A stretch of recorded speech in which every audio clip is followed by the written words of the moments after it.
और सुधांशु नाम के दो भाई थे। दिलीप की शादी कावेरी के साथ हुई और सुधांशु की शादी माया के साथ। शादी के बाद दोनों भाई अपनी अपनी पत्नी के साथ खुशी खुशी रहा करते थे। दोनों भाइयों के परिवार एक ही घर में रहता था। साथ में खाना, साथ में घूमना, कुल मिलाकर दोनों भाइयों का परिवार खुशहाल परिवार था। कुछ सालों के बाद दिलीप की पत्नी कावेरी को एक बेटा हुआ। भैया, आज मैं बहुत खुश हूँ, चाचा बन गया हूँ मैं। हाँ भाई साहब, इस बच्चे के घर में आने से तो रौनक आ गई है। मैं सबको बताऊंगी कि मैं तो चाची बन गई हूँ, चाची। तुम दोनों कितने अच्छे हो। हमारे बच्चे के आने से ऐसे खुश हो रहे हो जैसे ये बच्चा तुम्हारा ही हो। बस भैया, अब आपका बेटा इस दुनिया में आ गया ना, हम भी कोशिश करेंगे कि हमारा भी बच्चा जल्दी से इस दुनिया में आ जाए। और फिर आपका और हमारा बच्चा दोनों मिलकर दिन भर घर के आंगन में खेला करेंगे। कितना मजा आएगा ना। सच कहती हो माया, मैं भी उसी दिन का इंतजार कर रही हूँ जब तुम्हारी भी गोद भर जाएगी और मेरे बेटे को एक छोटा भाई या बहन मिल जाएगी। 1 साल बीत जाता है। दिलीप और कावेरी का बेटा अब 1 साल का हो चुका था, लेकिन सुधांशु और माया की कोई औलाद नहीं होती। माया, लगता है कि हमारी जिंदगी में बच्चे का सुख ही नहीं है। ऐसा क्यों कहते हैं? दिलीप भाई साहब का बेटा भी तो हमारा ही बेटा है ना। तुम्हारी बात बिल्कुल ठीक है माया, लेकिन फिर भी हमारा खुद का एक बच्चा होता तो कितना अच्छा होता। हाँ, कावेरी भाभी भी हमेशा कहती हैं उन्हें अपने बेटे के लिए एक छोटा भाई या बहन चाहिए। लेकिन देखिए ना, हमारी तो किस्मत ही कितनी खराब है। हमारे तो सारे ट्रीटमेंट भी फेल हो चुके हैं। डॉक्टर ने भी साफ साफ कह दिया है कि तुम कभी माँ नहीं बन सकती। वही तो सुधांशु, बहुत बुरी किस्मत है हमारी। लेकिन माया, हम अपनी किस्मत को इतना क्यों कोस रहे हैं? हम दिलीप भाई साहब के बेटे को अपने बेटे की तरह ही प्यार कर सकते हैं ना। हाँ जी, बिल्कुल सच कहा। मैं भी वैसा कर सकती हूँ। चाची हूँ, उसे छोटी माँ का प्यार नहीं दूंगी क्या? कुछ दिनों के बाद दिलीप का एक दोस्त दिलीप से मिलने के लिए आता है। अरे क्या बात है दिलीप, बधाई हो बधाई। और घर तो काफी बड़ा है तुम्हारा। वैसे तुमने अपने बेटे के बारे में क्या सोचा है? भैया, और क्या सोचेंगे, बस उसे पढ़ा लिखा कर अफसर बनाएंगे, उसकी पढ़ाई पर खर्च करेंगे। अरे भाभी, आपकी तो इतनी सारी प्रॉपर्टी है, आपको किस बात की चिंता? ले देकर एक बेटा ही तो है। अरे नहीं दोस्त, तुम गलत समझ रहे हो। इस घर में मैं और मेरा छोटा भाई दोनों रहते हैं। इस घर का आधा हिस्सा मेरे छोटे भाई का है। अच्छा, कितने बच्चे हैं तुम्हारे छोटे भाई के? भैया, उनके साथ ना कुछ प्रॉब्लम है। मेरी देवरानी कभी माँ नहीं बन सकती। अरे फिर किस बात की चिंता? अरे मैं तो कहता हूँ अपने बेटे के भविष्य के बारे में सोचिए ही मत। बस ये घर उसके नाम करवा दीजिए। देखिए, आपके भाई का भी कोई बच्चा नहीं है तो सब कुछ आपके बेटे को ही मिलना चाहिए। लेकिन ऐसा करना क्या सही होगा? अगर उनका बच्चा नहीं है तो क्या हुआ? ये घर आधा उनका है, उनकी जो मर्जी है वो करे। अरे कैसी बात करते हो?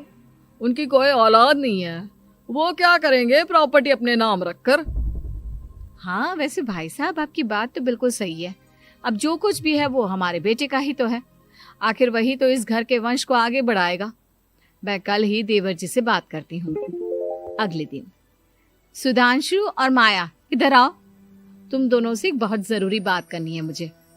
बताइए ना भाभी, क्या बात है? आपको कहीं जाना है तो आप अपने बेटे को मेरे पास छोड़कर जाइए। मैं ही पूरा दिन रख लूंगी उसे। अरे नहीं माया, वो तो मुझे पता है। मैं किसी और चीज के बारे में बात करना चाहती हूँ। बताइए ना भाभी, क्या बात है? देखिए देवर जी, आपका कोई बच्चा है नहीं, लेकिन मैं जानती हूँ कि आप हमारे बेटे को अपने बेटे की तरह ही प्यार करते हैं। भाभी, बेटी की तरह नहीं, वो हमारा ही बेटा है। मेरे लिए तो वो मेरा ही बच्चा है।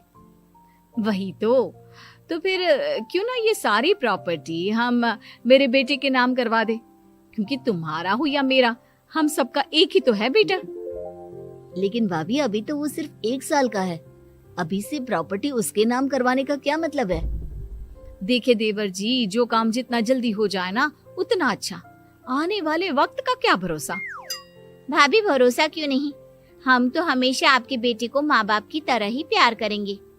हाँ, लेकिन फिर भी मैं चाहती हूँ कि ये सारी प्रॉपर्टी मेरे बेटे के नाम हो जाए। अब मुझे नहीं लगता तुम दोनों को इसमें कोई भी परेशानी होगी, है ना?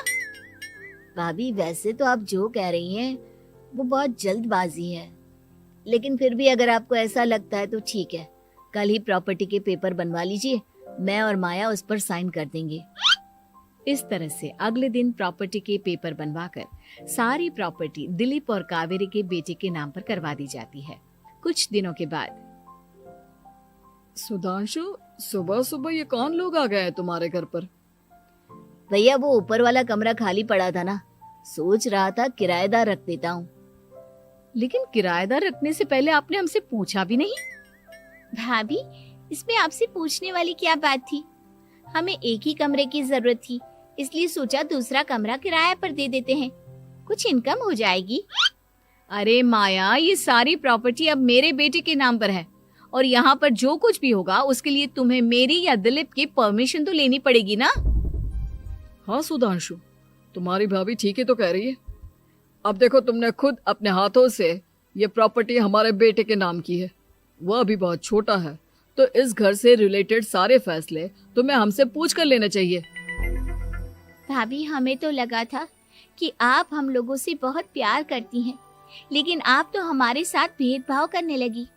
अरे, इसमें भेदभाव करने वाली क्या बात है? और मैंने कौन सा तुमसे कुछ गलत मांग लिया? अरे ले देकर मेरा बेटा इकलौता इस पूरे वंश का वारिस है, सब कुछ उसके नाम है। तुम्हें इस बात से जलन क्यों हो रही है? भाभी माया को जलन नहीं हो रही, वो तो बस ऐसे ही कह रही थी। सब जानती हूँ मैं, इसकी खुद की तो कोई औलाद पैदा नहीं हुई, बस इसीलिए जब देखो तब मेरे बेटे पर बुरी नजर डालती रहती है। देखो माया, कावेरी तुमसे बड़ी है, वो जैसा कहती है वैसा करो। और वैसे भी इस घर पर अब तुम लोगों का कोई अधिकार नहीं है, वो तो हम लोगों की भलाई समझो जो तुम्हें अभी तक यहाँ रहने दिया है। भैया आप इतने कैसे बदल गए? इस प्रॉपर्टी ने आपके दिल से हमारे लिए प्यार पूरी तरह खत्म कर दिया है क्या? इसी तरह वक्त बीतता जाता है और देखते देखते दिलीप और कावेरी का बेटा प्रणव 25 साल का हो जाता है और उसकी नौकरी लग जाती है।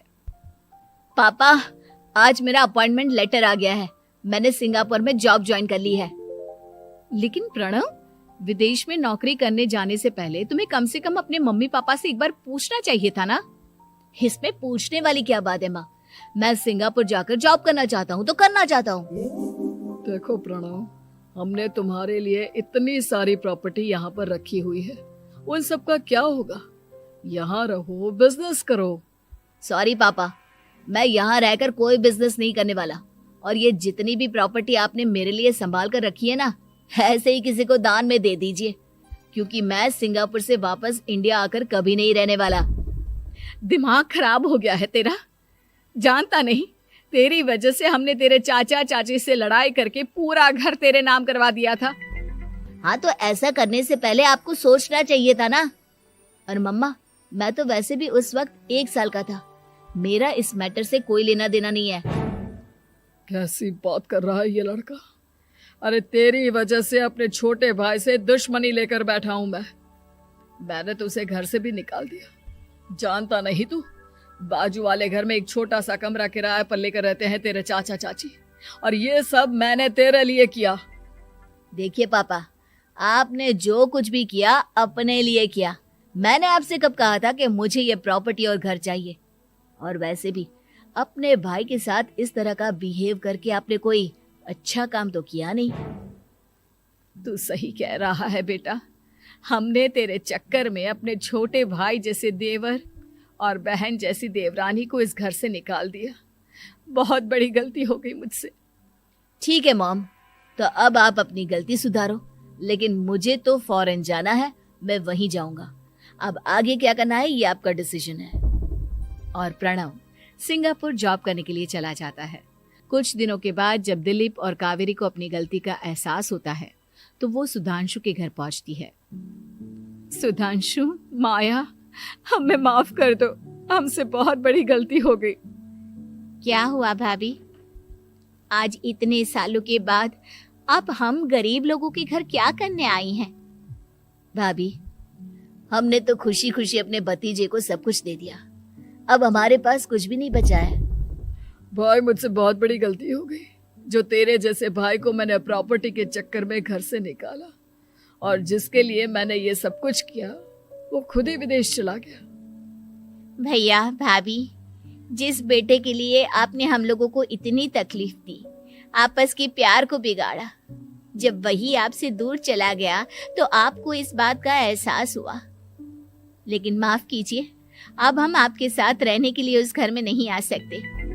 नहीं नहीं माया, ऐसा मत कहो, मुझसे बहुत बड़ी गलती हो गई, प्लीज वापस चलो, मैं वो घर फिर से तुम्हारे नाम कर देती हूँ। भाभी, मैं उस घर का क्या करूंगी? किसके लिए? मेरा कोई बच्चा नहीं, मैं तो बस जिंदगी भर आप लोगों के साथ प्यार से रहना चाहती थी, प्रणव को अपने बेटे की तरह प्यार करना चाहती थी, लेकिन आपने मुझसे वो अधिकार छीन लिया। भाभी और भैया, एक सवाल पूछना चाहता हूँ आप लोगों से। जो बच्चा कुछ ही दिन पहले दुनिया में आया हो, जिस बच्चे के भविष्य का आपको पता ही ना हो, उसके लिए अपने पुराने रिश्तों को तोड़ देना, अपने सगे रिश्तेदारों से दुश्मनी मोल लेना, उनके साथ झगड़ा करना, उनकी बेइज्जती करना, क्या ये सही है? कम से कम हमें सही वक्त का इंतजार तो करना चाहिए ना। सिर्फ प्रॉपर्टी के लिए अपने सगे भाई को घर से निकाल दिया, वो भी अपने 1 साल के बेटे के लिए। क्या ये वाकई में सही था? जवाब दीजिए मेरी बात का।